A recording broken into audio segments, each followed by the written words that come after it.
This is ChestertonRadio.com. Preview 1, Alexis de Tocqueville. NBC invites you to listen to the first of two discussion programs previewing NBC's dramatic radio series, Democracy in America, based on the classic work of Alexis de Tocqueville, a young French nobleman who visited the United States in 1831-1832, at the time of President Andrew Jackson. De Tocqueville was so impressed with our new young nation that he wrote Democracy in America, acclaimed all over the world as the definitive book on America. It's interesting to note, Tocqueville's precepts are almost as true today as when they were first written. This weekly series of 14 half-hour dramatizations of American democratic life, based on de Tocqueville's book, will have its world premiere on the NBC radio network 1 week from tonight, Wednesday, January the 17th, at this same time, over most of these NBC stations. And now, Preview 1, Alexis de Tocqueville. And here's your moderator, Dorothy Gordon, known to you as the founder and moderator of Youth Forums and author of the book You and Democracy, a book for children. Miss Gordon. Well, here we are, sitting at a table in America, a Frenchman and an American woman, to talk about our American way of life. Now, Alexis de Tocqueville probably did the same thing when he was in America in 1831. Don't you think so, Monsieur Morosier? Yes, Miss Gordon. In fact, de Tocqueville wrote about the women in this country in his book Démocratie in America. And I think, if I can remember, that he attributed the singular prosperity and strength of the people here to the superiority of the woman. I think maybe he was right. Oh, well, that's very good of you. And, of course, the women cannot object to that, although it took some time for the men to realize it, let me tell you. In the series of broadcasts that we're introducing, there is one devoted to the women as de Tocqueville saw them here. And incidentally, I'm afraid I'm failing in my duty as a woman. Oh, I think it's impossible. Don't believe it. But in what way? Well, you're a very good friend, but you know I failed to introduce you. I do want to do that. Now, Monsieur Edouard Morosier is the cultural counselor to the French embassy here in the United States. He represents the French universities and is a liaison between the universities in France and those here in America. He's a professor of philosophy and author of books in philosophy and innumerable articles. He's been responsible for much of the Franco-American cultural exchange programs. I ought to know, because he arranged my trip to France and my Youth Forum broadcasts over there. So you see, he was a logical person to help us introduce to you the de Tocqueville series, which will start on the NBC radio network January 17th. We also have two young people with us, a French student and an American. We'll ask them to introduce themselves. Will you, Joan? My name is Joan Healy, and I'm a freshman at Marymount Manhattan College. And, Jean? My name is Jean-Michel Giraud, and I'm a student at the French Lycée in New York. Well, now, you just stay by, because I'm going to talk with Monsieur Morosier, and then afterwards you're coming into a discussion with us about democracy. Now, Monsieur Morosier, let's talk about de Tocqueville a bit. How do you feel about the idea of a series of broadcasts built around Alexis de Tocqueville's visit to America, and it was in 1831? Well, I think it's a wonderful idea for many reasons. First, because de Tocqueville's book is the best written in this country or in Europe on the United States. That's a basic book for the understanding of America and democracy. And I think it's to the right time to do it because it is a time for a new understanding of our common ideal of democracy in the United States and in France. Well, does the average Frenchman know the name de Tocqueville? Do the students? Are they familiar with the book?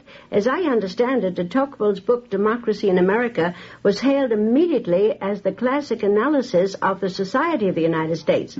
And as a Frenchman living here, do you think America has preserved the ideals that de Tocqueville emphasized? Oh, may I quote my own experience? I remember very well when I heard de Tocqueville's name for the first time. It was in a high school in Paris at the beginning of a course of my teacher on the history of the United States. And he told us, well, there is only one book you have to read about the United States. That's Democracy in America, and nobody since that time did better. Well, you read the book in French, of course. In French at that time, yes. But I think that all of the French students heard about de Tocqueville one day or another, and as you know, de Tocqueville is really the best interpreter of the United States, and for the political scientist is a sort of model. Well, do you think that de Tocqueville and his companion, Gustave de Beaumont, were so impressed because they themselves were aristocrats and were not accustomed to see so much equality amongst the people? Yes, I think it's partly true, but I think there is another basic reason for that. It's because de Tocqueville belonged to a general society, you see, in Europe, and I think that there was a special atmosphere in Europe at that time about the United States. The United States was considered as a sort of utopia, a possible realization of democracy. Yes, because I remember that in one of de Tocqueville's sayings, and if I remember it correctly, that he said that he was an aristocrat and never really understood liberty until he came here to the United States. That's right, but I think for any unprejudiced Frenchman, the impression would have been the same. Well, now, for instance, when de Tocqueville and Beaumont were to call on the governor of New York, that was in that period of the middle 19th century, they were astounded to find the governor living in a boarding house in New York City. To a French aristocrat, this would be very astounding, wouldn't it? Surely. It was a very big surprise. Yes, but they didn't know that later on our governor would live in Albany in a palace, just as the change of time. Yes, this is as time moves along. Well, you know, the dramatizations and the broadcasts are designed to bring to life the America of the 1830s. And the conversations are based on the actual words of de Tocqueville and Beaumont. Would you like to hear a bit of the scene when the two Frenchmen called on Governor Throop of New York? Well, let's hear that, shall we? You're taking notes, Mr. Tocqueville. I'm glad to see you do it. Take a note of this. The American people, dispersed over an immense territory, abounding in all the means of commercial greatness, who early found an opportunity of adapting their government to their circumstances. Adapting their government to their circumstances. They followed the manifest order of nature when they adopted a constitution which was free, a constitution which was republican, and a constitution which was based on a commercial federation. But, Mr. Governor, was that desirable? No, sir. I will not comment on its desirability, except to say this. As far as we are concerned, it is infinitely desirable, because it was wholly inevitable. Will you forgive me if I speak for a moment of your own country and speak to you privately as a man? We should be honored. Very well, sir. Your country, too, has recently passed through a great revolution, but one which I cannot help feeling has had a very different influence on your destiny. You will forgive the strong language, but I cannot help but remark that the course, and indeed the catastrophe, of the French Revolution has cast a gloom over republicanism which perhaps it may never shake off, and which renders it, in Europe, repulsive and discreditable, at least for the present. But here, sir, is the difference between your revolution and ours. The American Republic is the natural fruit of the American soil. The spirit of freedom may be impassioned, it may be factious, but it is neither furious nor bloody. The strong bonds of union are here and will remain. There is a common language, there are common laws, there are common political attachments, and finally, and above all, there is the great reciprocal bond of common interest. Remember this always, gentlemen. We live on trade. We live by trade. We live for trade. Trade is our life. And I tell you frankly, we all regard the carrying on of trade as something to which a man may honorably devote his whole life. And indeed, while we are talking today, 100 ships are discharging their cargoes, and 1,000 emigrants from all parts of the globe are landing with big hearts and stout hopes to realize their dreams of a free and happy West. Monsieur Morosea, do you think Governor Throop was correct in the statement he made about the difference in the French Revolution and the one in America as he was talking to Monsieur de Tocqueville? Well, first, I think he was not absolutely correct when he said that the catastrophe of a bloody and furious French Revolution was responsible for the decline of democratic faith, because we have not to forget that, after all, the Napoleonic armies spread all over Europe revolutionary ideas. And the 19th century was, in Europe, the era of awakening of nationalities and fights for new liberal constitution. But I think that he is right when he opposed a revolution in a new country and a revolution in an old country. In an old country, a revolution is a fight for more freedom, for liberty, and it's something very different from the frontier spirit in 1830. Oh, yes, and then the difference in the people who came over here seeking religious liberty. In your position as cultural counselor, do you think that we are building up a culture of our own? I think sincerely. I think you have in this country a great literature, a new school of painting, a unique movement in architecture. And that's part of the definition, the expression of a culture, a philosophy of education. It's why I strongly believe in the existence of a unique and original culture of the United States. And maybe too, in our European ideal of culture, we think that a culture has to be expressed by a sort of human ideal, what we call in the 17th century, the 18th century, the honest man, later on the cultivated man or the gentleman. Yeah. But I think that the United States too, from the beginning, produced that sort of human ideal. Permit me not to quote living examples, it would be too delicate or embarrassing, but you have ideal of culture people like Jefferson, Franklin, Emerson, oh, yes, Walt well, Whitman, they were and the so on. pioneers. But don't you feel that we did develop a certain type of culture in our music? Jazz, for instance, it's based on folklore, and people don't realize that it really is something original, and it is a sort of a contribution to the musical life, which has been taken up by countries all over the world. Oh, I think so, and I think that the jazz really was a revolution in the interpretation of music, and I remember that very well after the First World War. Yeah, you got your first impression of jazz at that time. Oh, yes. Well, I'd like you to hear another excerpt.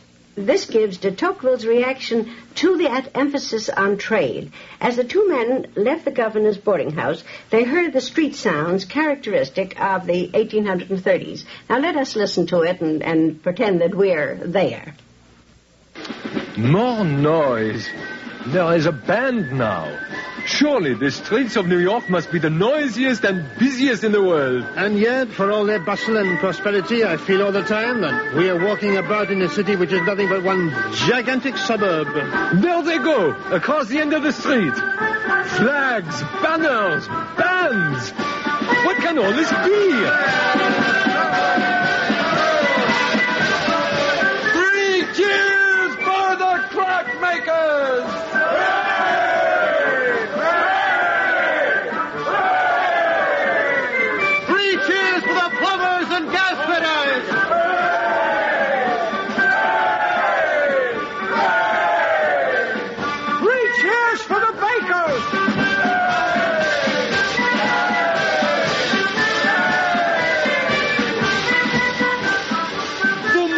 I can hardly believe my own eyes. This is a parade of tradesmen, of mechanics. Look at them. Look at the banners. The butcher, the baker, the candlestick maker. It is miraculous. Did you ever see such assurance, such confidence, such calm complacency with which these fellows hold up all the traffic? And listen to the cheers of the people. Yes, the governor told us that these people think that the carrying on of trade is something to which a man may honorably devote his whole life. And look at their clothes. Sleek coats, glossy hats, gay watch guards, and doeskin gloves. Hey there! Look at the dandy mechanics! Give them 3 cheers, boys! 3 cheers for the dandy mechanics!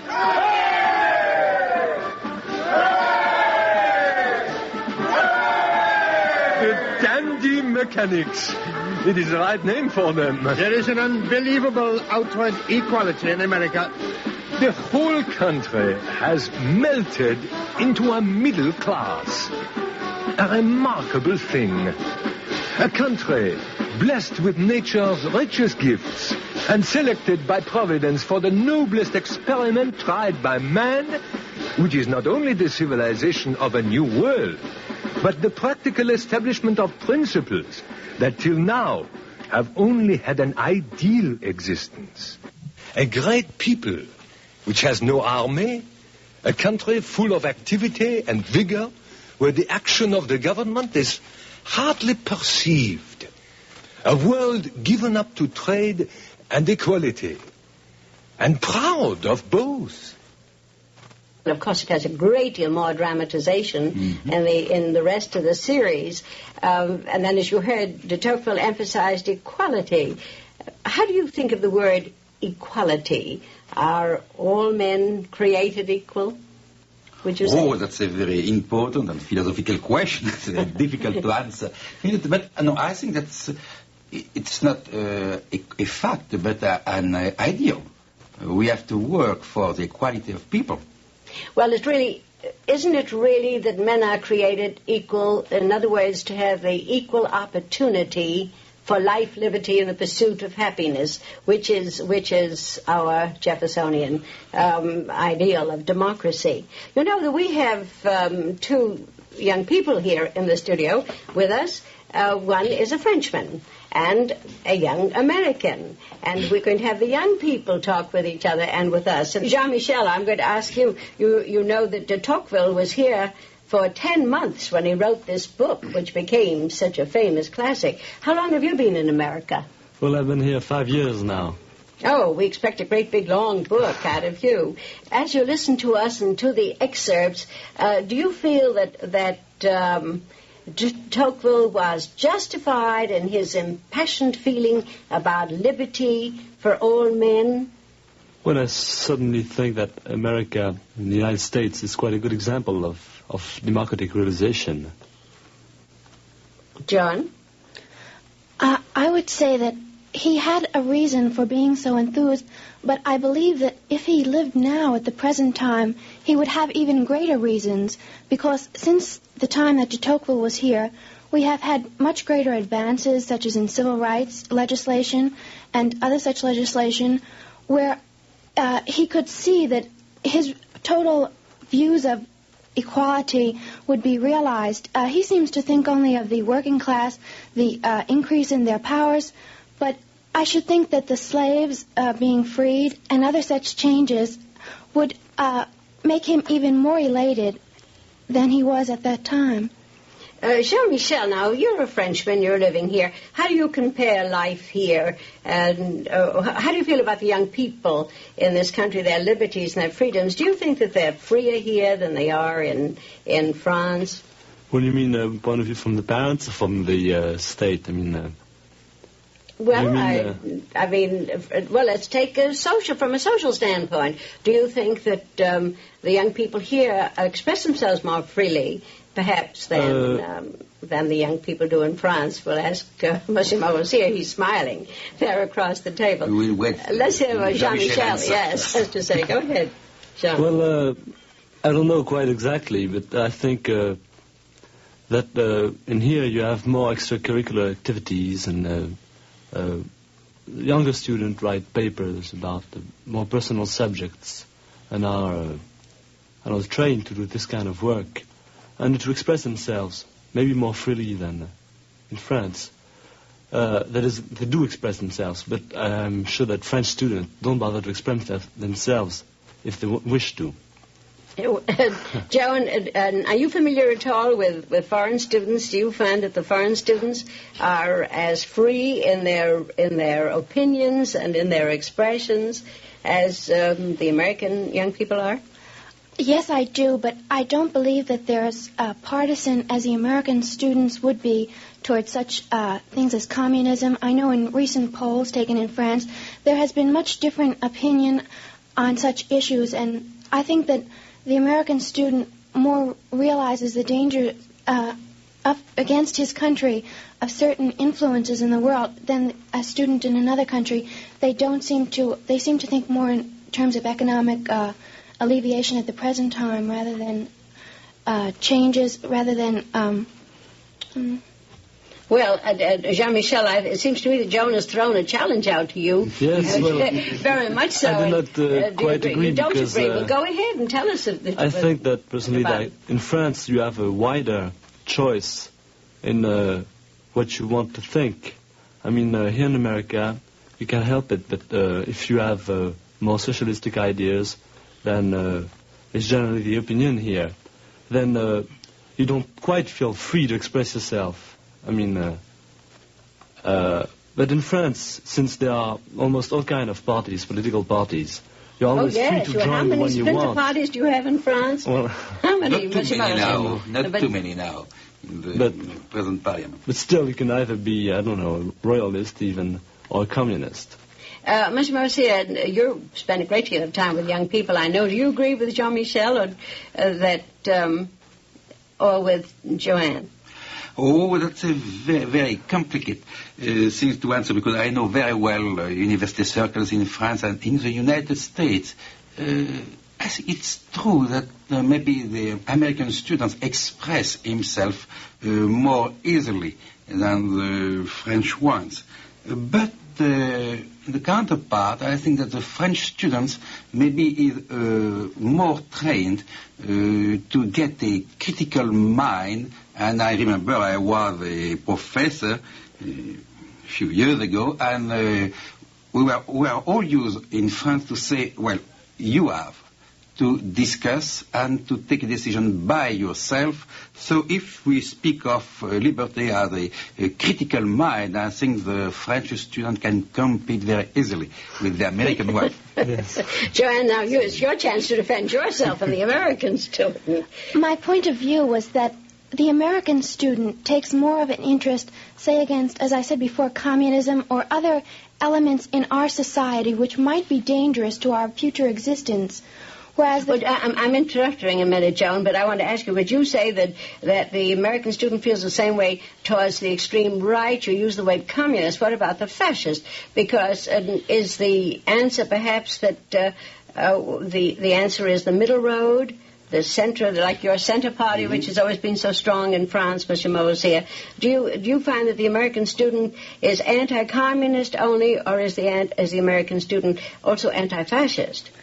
Well, I believe the average American student is sort of the middle of the road. However, the most domineering students at the present time, those who have the most interest, seem to be those interested in the conservatism and those who are trying to fight communism. Therefore, I should think, since they are the more dominant element in the student body, since they are more forceful, that it would be their opinion which would be heard. Is it liberty, freedom of expression that bothers you? You feel that the French students can talk about communism, and that doesn't mean that they are communist, does it? No, absolutely not. No, there isn't this communist fear that there is here in France, because there is a communist party, which is, I think, getting a little weaker now, and I don't know. Mr. Menace, what would you say about that? Do you think that there isn't the fear of communism in France, would you say, that there is here? Well, it's not exactly the same problem, you see. Yeah. I would say that the fight against communism is not pursued the same way in France and in the United States because of very clear historical reasons. Yes.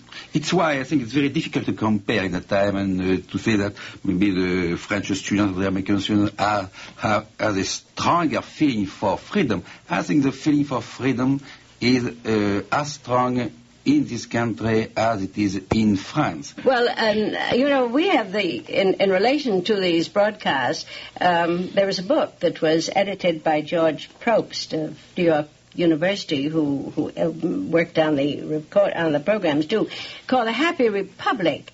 It's a reader in Tocqueville's America, and it's quite an extraordinary book. You have a copy of it, Yes, I know. I was very happy to get a copy, and I think it's an excellent book. Well, I think, and this is related to the broadcast, and I personally feel it should be read by all the young people everywhere because the amount of research that went into it. And I never realized how many French writers there were that had written about America with a tremendous amount of interest. But there is one phrase here that I'm looking at now that I'd like to quote from and like to get an idea how Jean-Michel and Joanne feel.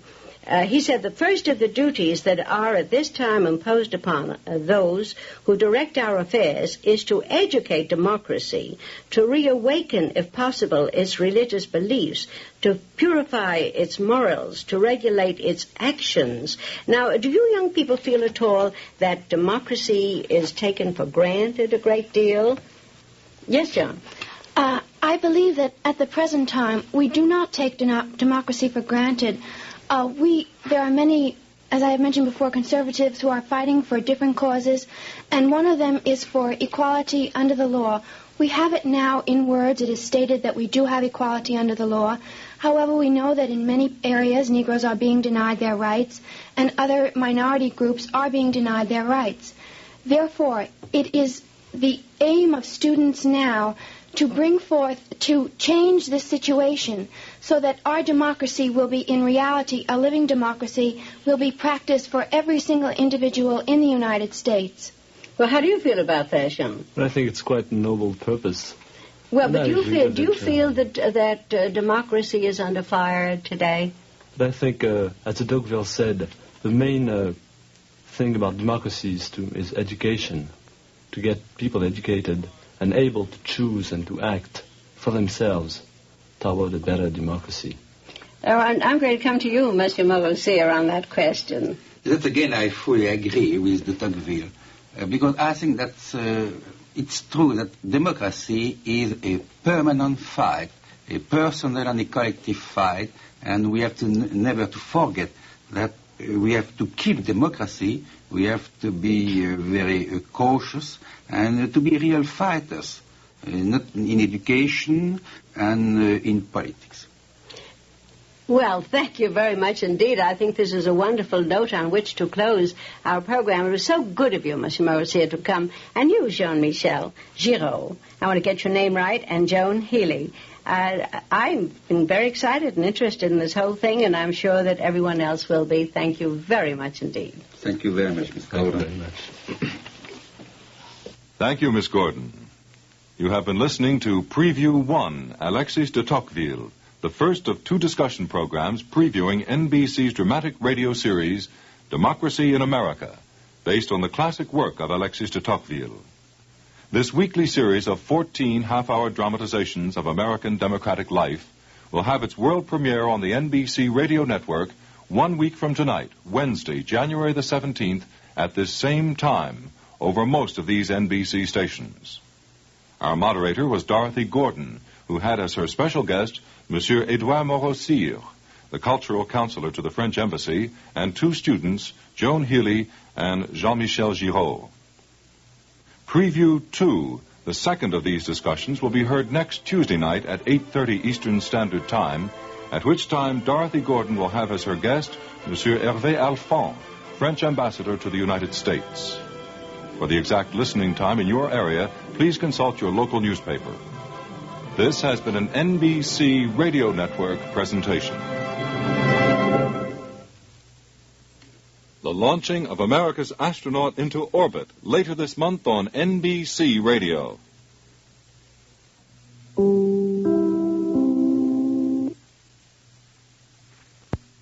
This is Chesterton Radio, your home for podcasts of works by G.K. Chesterton, plus drama, comedy, mystery, science fiction, big bands, and much more. The soundtrack to your Chesterton day at chestertonradio.com. Preview 2, Alexis de Tocqueville. NBC invites you to listen to the second of two discussion programs previewing NBC's dramatic radio series, Democracy in America. based on the classic work of Alexis de Tocqueville, a young French nobleman who visited the United States in 1831-32 at the time of President Andrew Jackson. De Tocqueville was so impressed with our new young nation that he wrote Democracy in America, acclaimed all over the world as the definitive book on America. It's interesting to note that Tocqueville's precepts are almost as true today as when they were first written.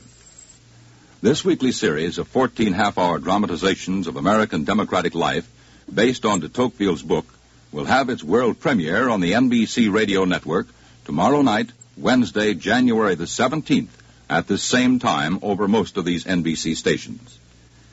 And now, Preview 2, Alexis de Tocqueville. Our special guest this evening is His Excellency Hervé Alphonse, French Ambassador to the United States. And here is Dorothy Gordon, known to you as the founder and moderator of Youth Forums, and author of the book You and Democracy, a book for children. Miss Gordon.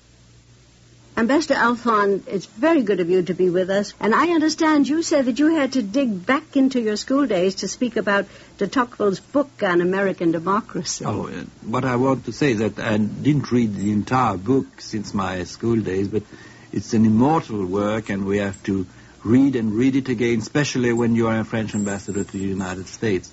Or just an American student, as it were, because many of our American students are going to listen to these broadcasts that are going to be sent over the country. But actually, we wish to take advantage of your presence here to cover a wider field, to discuss America today and its relation to France. But first, do let me introduce you to the listening audience.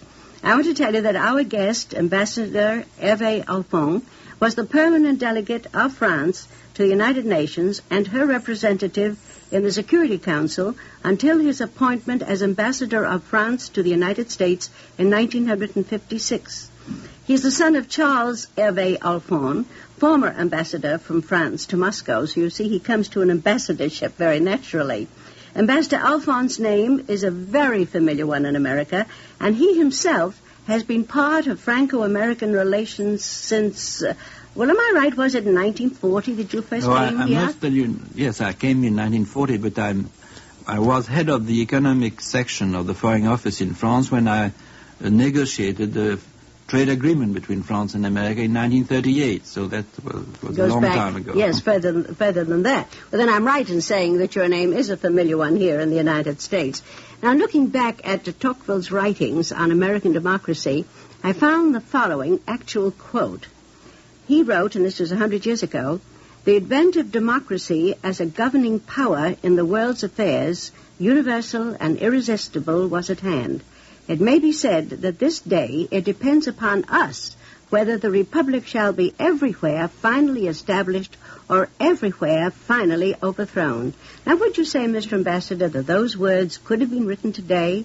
Is that the great problem both France and America are facing, the maintaining of our democratic institutions? It seems to me, Mrs. Gordon, that these words are, in fact, very true today.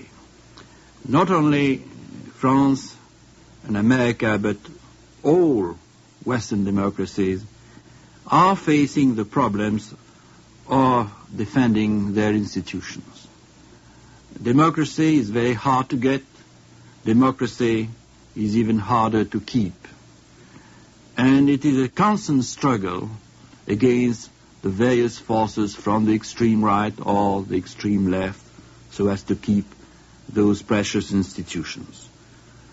Those enemies are coming, as I said, from the fascist elements as well as the communist elements, and I can speak here for my country, but I can speak also with hope, because the roots of democracy in France are very deep, because the will and the tradition of the French people is well known, and because the continuing progress of our economy, of our social welfare is such that we will certainly win in this constant struggle against the forces who are opposing democracy in my country. Well, I think de Tocqueville was greatly impressed by the objectives of freedom, and I want to move into this question about the many new nations that are achieving independence. Would you tell us what a nation's purpose should be? What would you say are the basic needs of people everywhere? Well, I think that basically we must make a difference between independence and freedom. I think you can be an independent country and ignore entirely freedom. And it takes a very long time to acquire this idea of freedom. The basic needs to acquire this freedom is, first of all, it seems to me, education and understanding of the problem.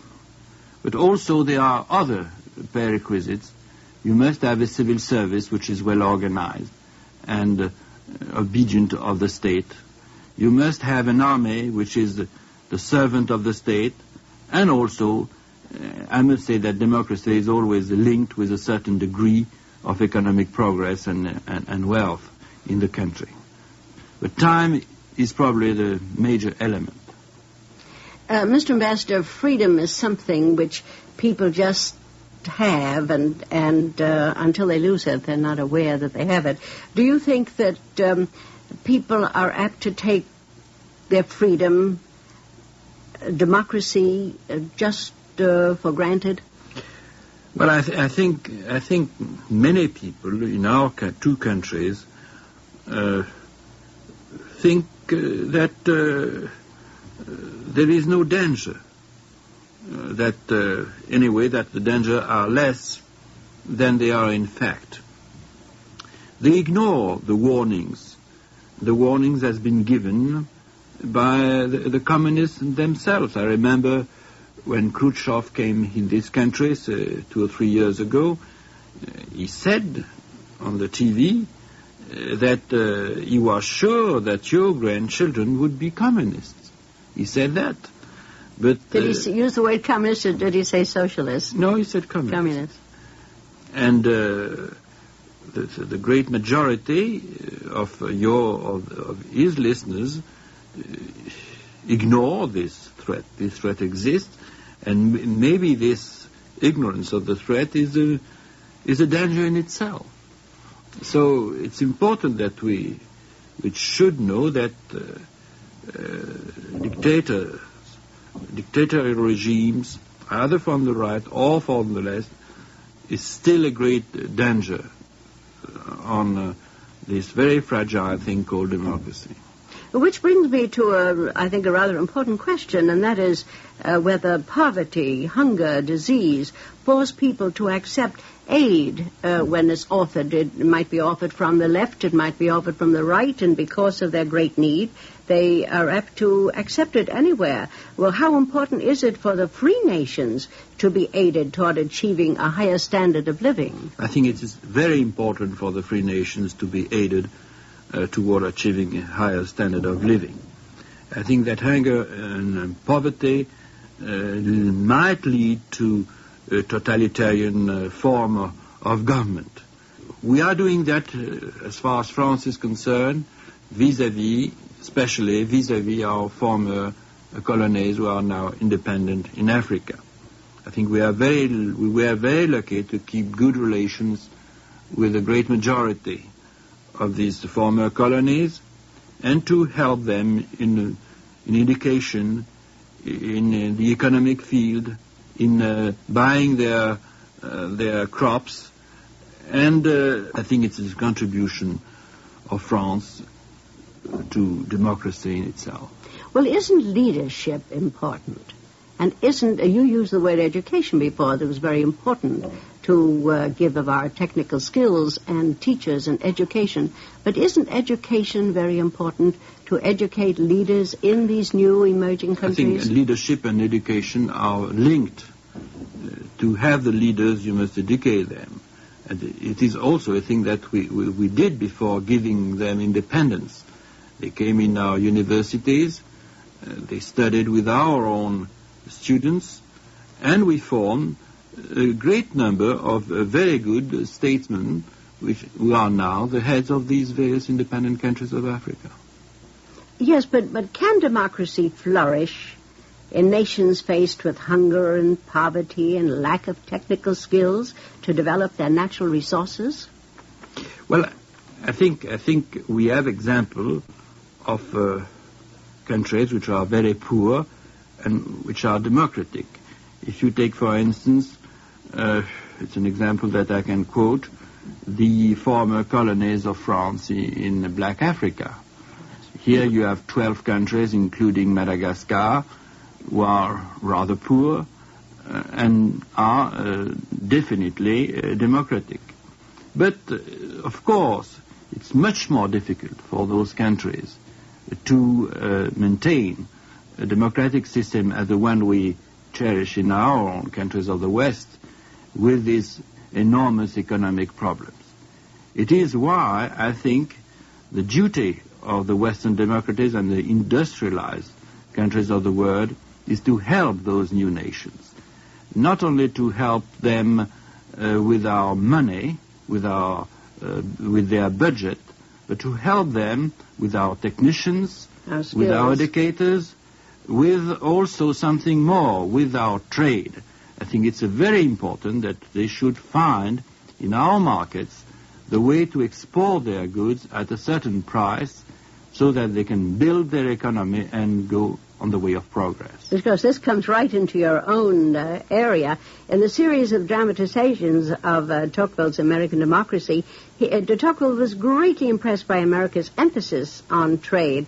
And, of course, we are now in a situation where we are moving away, in a way, from the sort of common market which America established. Would you say that our economic strength was made possible because we did have the freedom to compete and to move men and goods across borders? I would say that definitely. I think Tocqueville's views are still very true on this field. I think the fact that America is so powerful today is due to the extraordinary extension of the market, of the economic market of America. And that is certainly a sort of fascination for the people of Europe to see the progress of your economy due to the free flow of goods, but also of men and capital inside a very great unity. Well, Ambassador Alphonse, you played a major role in the economic development of Europe after the war, and you drew up the 16-nation report on the Marshall Plan, didn't you? You were yes, I was a reporter, father of that plan. Isn't the same kind of economic abundance developing in Europe now through the common market? I must say that the example of the United States was present in our minds when the first idea of the common market was invented, I must say, by French people just after the war. Was it Schumann that developed it was Robert Schumann and Jean Monnet and some others who really had the idea of making a big economic unit in a community of nations. I must add this, that it is much more difficult for Europe to create such a market that it was for the 13 colonies when the United States was founded. Why? Because they have their own language. They have their own traditions, their own history. And they were all very protectionist. They had their own barrier around their frontiers.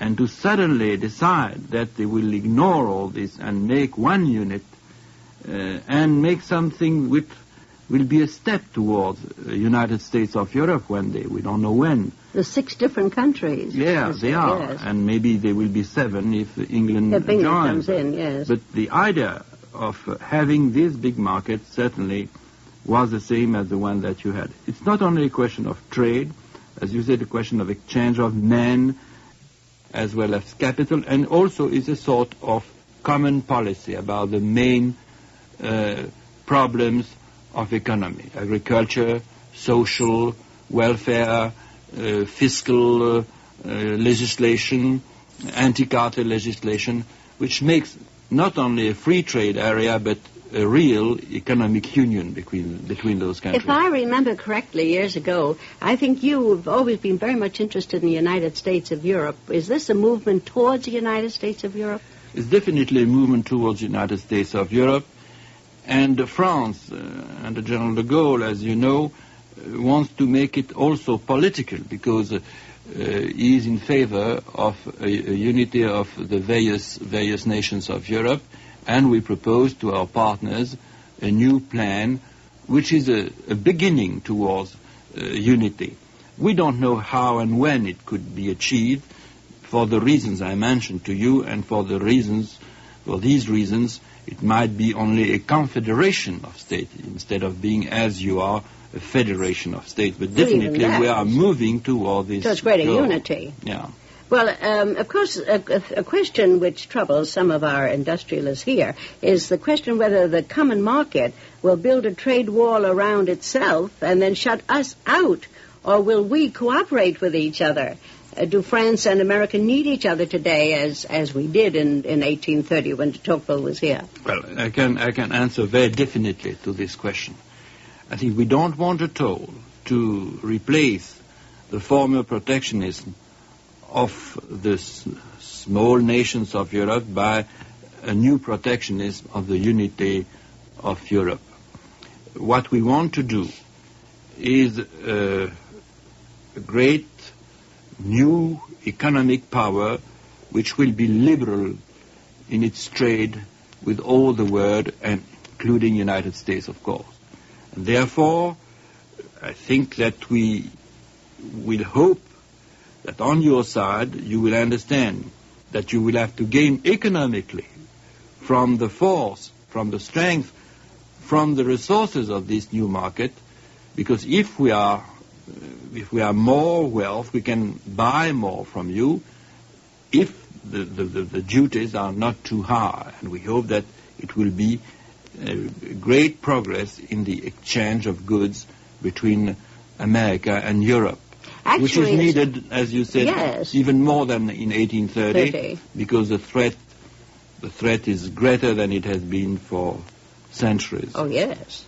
Do you mind if I quote President Kennedy and ask you a question of what a statement that he made?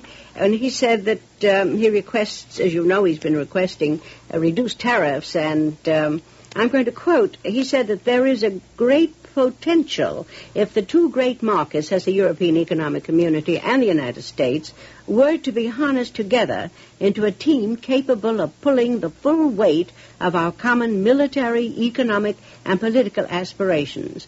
Now, how much does a world peace depend upon the flow of trade between the free nations of the world? Well, I think President Kennedy's remarks are absolutely shared by our government. We think, of course, we don't know the details of his program, and I don't want to interfere unduly with the work of your Congress and your domestic affairs. It's coming up very strongly right now. In fact, it is a problem of common interest, and therefore I can say that if we go protectionist again, I think there will be a weakening of the Western world. When you say we, are you referring to the United States? I say both America both. And yes. the European market. If on the other side we are liberal in our trade, and if we understand that we must have a common policy in matters of currency, of aid to underdeveloped countries, of fiscal policies, etc., I think we will strengthen the West, and it will be good for you, it will be good for us. I have no doubt that it is a direction for the West and for democracy to win in this big struggle which is going on. I have no doubt. It is the only constructive step that we are taking, really, towards maintaining this sort of democracy which is yours and ours. Well, we need markets we need imports as well as exports, don't we? Certainly, certainly. So that we would have to lower tariffs to increase our imports. I think it must be a reciprocal move. Do you think it's coming?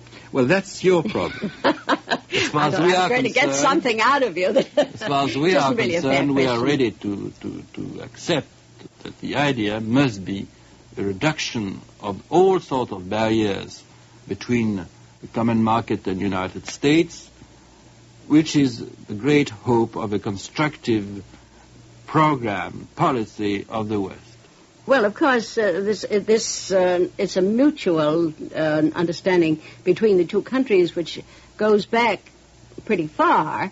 I say that our common interest dates back not only to the time of de Tocqueville and his friend Beaumont's visit here, but even further back than that, the name Lafayette is legion in this country, as you know. And talking about trade, wasn't the Panama Canal conceived first by a Frenchman? Yes, and, the Panama Canal was conceived by a French company? Yes. It was made first by a French company and then was abandoned and remade by another Frenchman. And then an American company took it over. Theodore Roosevelt. Yes. So that you're right to say that the links between France and the United States are older than Tocqueville, and that when I arrived here 5 years ago, really I thought that Lafayette was an old cliché and I would not use it again. I was very wrong.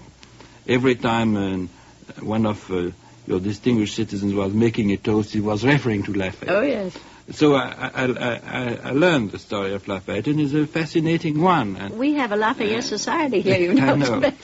And he was so disinterested, and he had also, at the time of the king, a sort of fascination for American democracy. And it was we helped you in the time of the revolution, your revolution, and after that, it was, in my view, thanks to your revolution that the idea of democracy and liberty came to France due to Lafayette and those who followed him in United States. And we continued this help, this reciprocal aid through centuries, through 2 wars, in spite of very superficial disagreements. We have an identity of moral and political principles since the very early days of your independence. And of course, we do have a cultural exchange, a great deal. Oh, yes. Because I'm on the only woman on the board of the Fédération des Alliances Françaises. Yes, and yes, which you know, of course, and we work so much with the universities and the students. I think the French is the first language here, foreign language. Oh yes. Apart from English. Apart from some English, some Americans think the students ought to study English more, but. That's by the way. Going back to de Tocqueville, because we are introducing the de Tocqueville series, I'm going to quote, he said, "I have but one passion, the love of liberty and of the dignity of man. Now, the aims and purposes of our democracy, of your democracy, are to promote to the fullest the rights and the privileges and fulfillment of each individual, regardless of race, creed, or color. Would you say that these aims and purposes express the goals of one nation only, or do they belong to all free, independent nations?" They belong to all free, independent nations. Also, they are not always implemented in the same way in all free, independent nations. But this is not a problem for France. There is no problem of races or religion in my country. The president of the French Senate is a Negro. We had, in the past, a prime minister who was a Jewish. We had a president who was a Protestant, although we are a country of 90% Catholics. Yes. So therefore, there is no problem of religion and race in my country. And it's one of the cornerstone of our policy under any kind of government in France. Well, don't you think that this is moving a great deal forward in this country, too? Well, I think so. There's no doubt. We see it all the time, that there is an improvement in the relations, and we certainly hope that it's going to be much more so. Ambassador Alfond, what do you think of the idea of this broadcast of a series based on de Tocqueville's visit to America and his impressions of the Republic in 1831? I think it's a wonderful idea. I think you can find in de Tocqueville truths which are eternal, truths which are very actual, and that it's very important that we should read again de Tocqueville in our troubled time. Well, I think it's important to have it read here particularly because you say that when you were a student that you read de Tocqueville, and I think that I took at random a half a dozen young people and said, does the name de Tocqueville mean anything to you? And it didn't. Lafayette, yes, the name Lafayette does. It has more glamour. Yeah. And that's why this idea of putting the series on may be a very good thing. Are you familiar with the book? I think that we had a copy sent to you, The Happy Republic, which was edited by George Probst. Well, don't you think that is a very valuable book? I think I repeat that it is an extremely valuable book. I hope not only the name but the work of de Tocqueville should be more known in your country, that it should become a classic of America as it is a classic in France. Well, it is really a classic, except that it has to be brought to the attention, and this is what we're hoping to do. Now, we open the program with a quote from de Tocqueville, and I want to close with another one. And this was written also more than 100 years ago, which could certainly apply today. The quote is, "The first of the duties that are at this time imposed upon those who direct our affairs is to educate democracy, to reawaken democracy, if possible, to reawaken its religious beliefs, to purify its morals, to regulate its actions." Wouldn't you say, Mr. Ambassador, that this is a task for all of us? It is in France, here too. It is a task for all of us. I think the menace that we have together to face together are such that we have to understand the words of de Tocqueville, not only understand them, but apply them every day. Well, is there anything else that you want to say? You could give us a closing statement. We'd love to hear it. Well, I'm extremely glad to have this talk with you, Mrs. Gordon. I want to say that I know you for a long time, and I work with your son, who is now your ambassador in Brazil, and it was a very wonderful opportunity to have this talk with you on this very important topic. Thank you. Well, he has a tremendous admiration for you, and I think that both of you seem to be working along the same idea, and that is the question of trade. Of course, I would like to ask you some more personal questions, but I won't, because it would be embarrassing to ask you what you think about what our Congress will do when the President brings to them this whole question of lowering tariffs. There is a great feeling, though, in the country that there's something that may have to happen. Well, thank you very much indeed, Ambassador Hervé Alphonse. It was a pleasure indeed to have you with us, and I'm hoping to have you with me again on one of our youth forums. Thank you very much indeed. You have been listening to Preview 2, Alexis de Tocqueville, the second of two discussion programs previewing NBC's dramatic radio series, Democracy in America, based on the classic work of Alexis de Tocqueville. This weekly series of 14 half-hour dramatizations of American democratic life will have its world premiere on the NBC radio network tomorrow night, Wednesday, January the 17th, at the same time, over most of these NBC stations. See.